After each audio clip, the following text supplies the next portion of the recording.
building ramp, Reno, Nevada. Wow, this is crazy. I didn't know she was doing all of this now. That's her. How wild.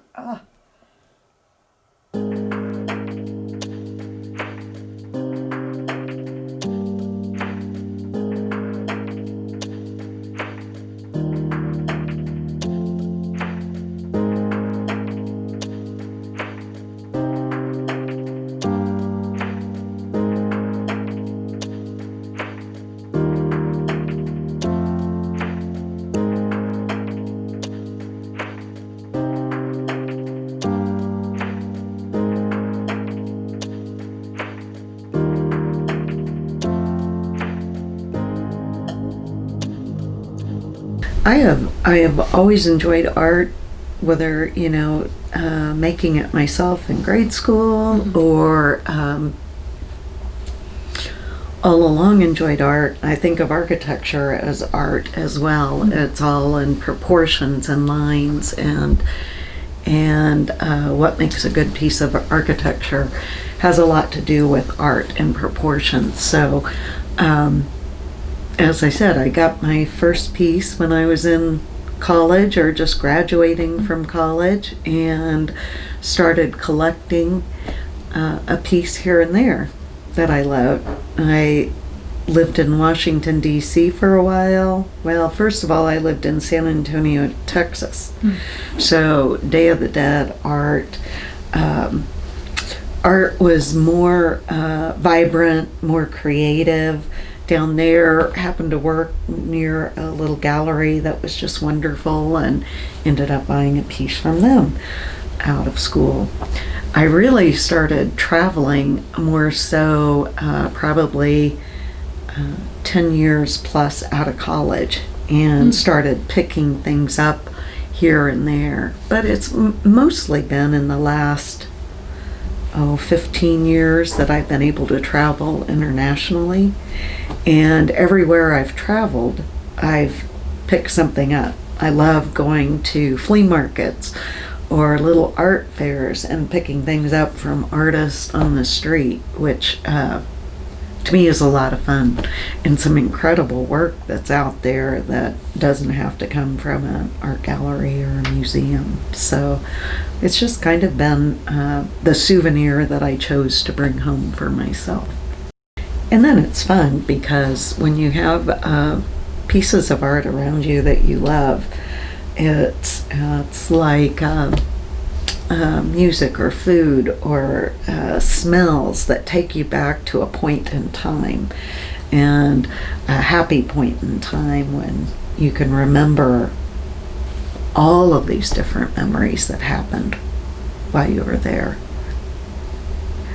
Love going places where there's an adventure component to it, and recently went to the Galapagos and then Peru, and the Galapagos was incredible. And again, from the animals that you see and things that you've never seen before in your life and you will never see anyplace else, was so much fun.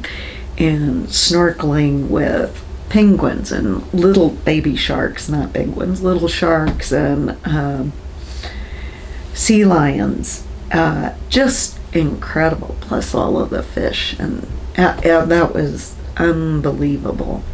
But going to Peru and going to Machu Picchu and being able to hike up and down and around was just incredible. One thing we did though that I loved was we went to Sky Lodge, which is in the Sacred Valley, and you climb straight up 900 feet.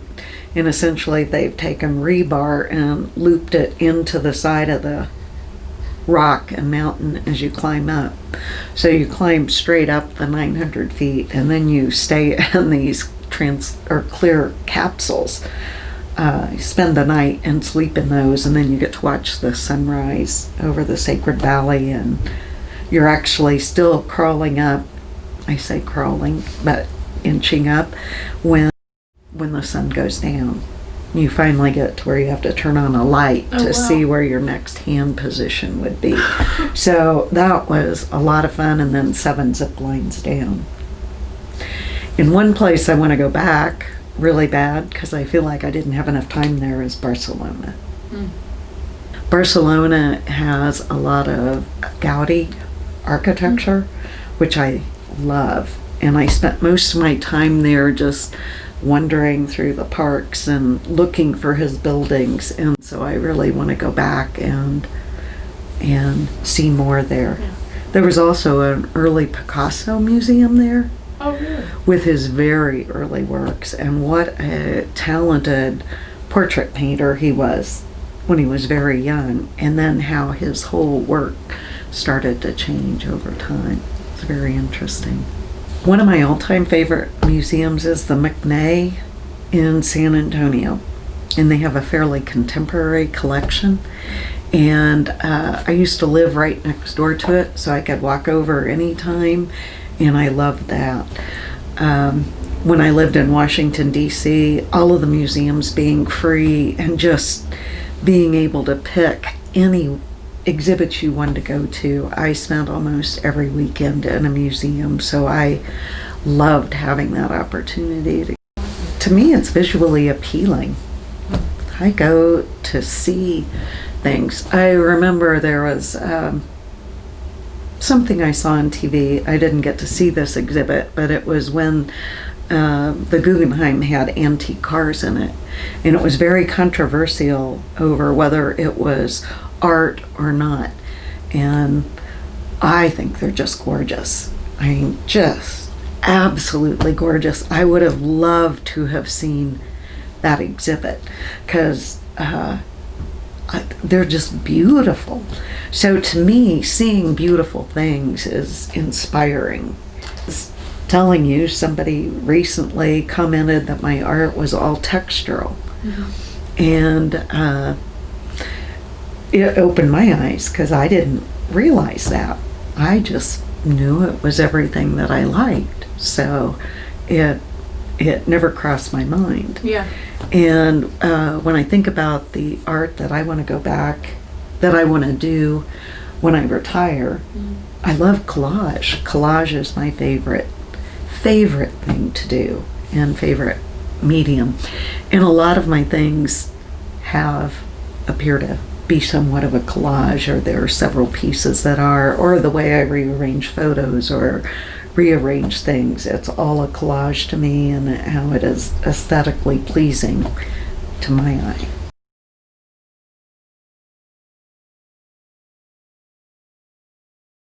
You know, most of it is street art. Not a lot of it is from a gallery. So it's just something that I'm attracted to. I think is a beautiful piece, and I think I want to live with it for a long time. So yeah, it's very interesting just to see what's out there and how accessible it is in some of these areas where I don't think of the U.S., maybe it's just Kansas City, having a lot of artists on the street that you can buy things from, or having, a weekend art fair where people set up outside like a farmer's market, only an art fair. So those things have always been really attractive. And again, sometimes at flea markets you can find very interesting things. When I was in France, the little boxes that open up, ceramic boxes, there were tons of those at kind of an antique fair that was out in the street. It wasn't really antiques, but those happened to be that you could pick them up for a really reasonable price, which I love those. They're just gorgeous. So I picked up a few of those there. There's probably a few people. There's Lisa Grossman. I have a variety of pieces of hers, but she has just started painting the Flint Hills that are all green, and in the spring, and they are incredible.